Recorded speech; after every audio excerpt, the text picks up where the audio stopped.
Ada apa sebenarnya di balik ini semua? Oke, kita mulai dari sini ya. Masalah utamanya itu ada di sebuah paradoks yang jujur aja, tajam banget. Di satu sisi, tuntutan profesionalismenya tinggi banget. Tapi di sisi lain, realitas ekonominya pahit. Coba dibayangin. Jadi guru PAUD itu bukan cuma ngajar loh. Mereka dituntut buat jadi psikolog, bisa deteksi gangguan tumbuh kembang anak, harus ngerti kurikulum, plus jago administrasi. Semua ini harus dibungkus dalam kualifikasi sarjana. Ini standar yang tinggi banget, standar seorang profesional sejati. Nah, disinilah letak ironinya kelihatan jelas banget. Satu sisi dituntut jadi tenaga profesional dengan gelar S1 dan tanggung jawab segunung. Sisi lainnya, realitasnya mereka dapat gaji rendah, nggak stabil, dan jauh banget dari kata layak.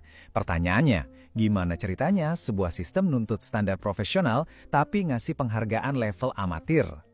Terus, kok bisa sih kesenjangan ini terjadi?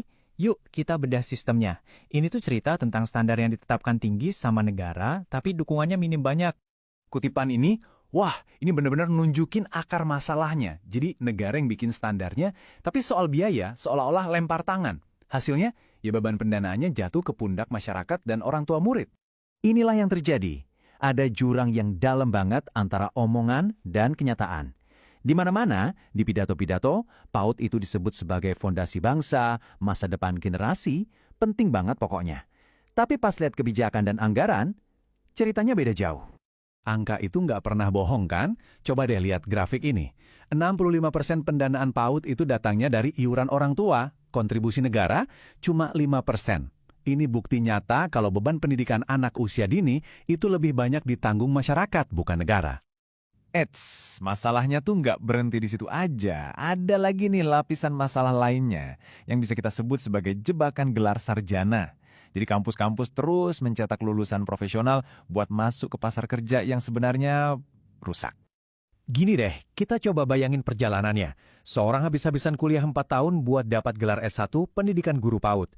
Mereka lulus dengan status profesional siap mengabdi. Tapi langkah selanjutnya, tanda tanya besar.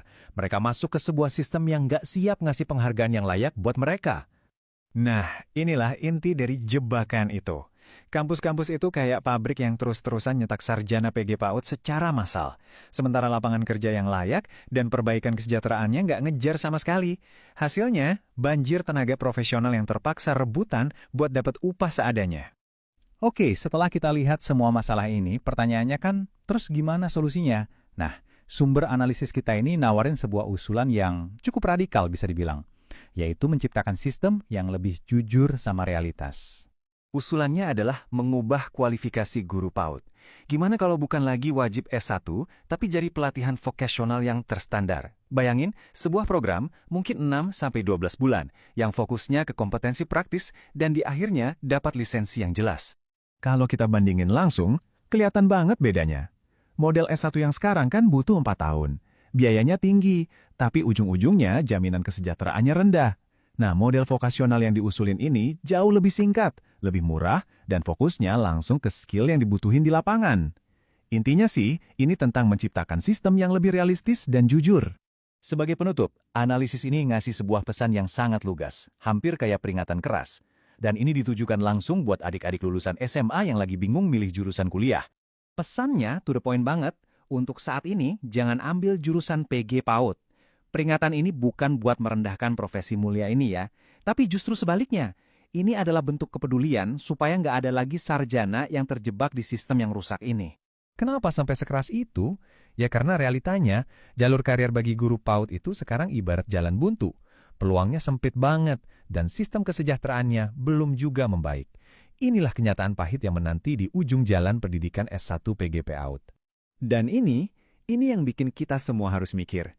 Kalau sistem yang timpang ini dibiarin terus, di mana kita menuntut profesionalisme tinggi, tapi nggak ngasih perlindungan dan kesejahteraan yang layak, lantas kita mau percaya sama siapa buat mendidik anak-anak kita, generasi penerus bangsa ini?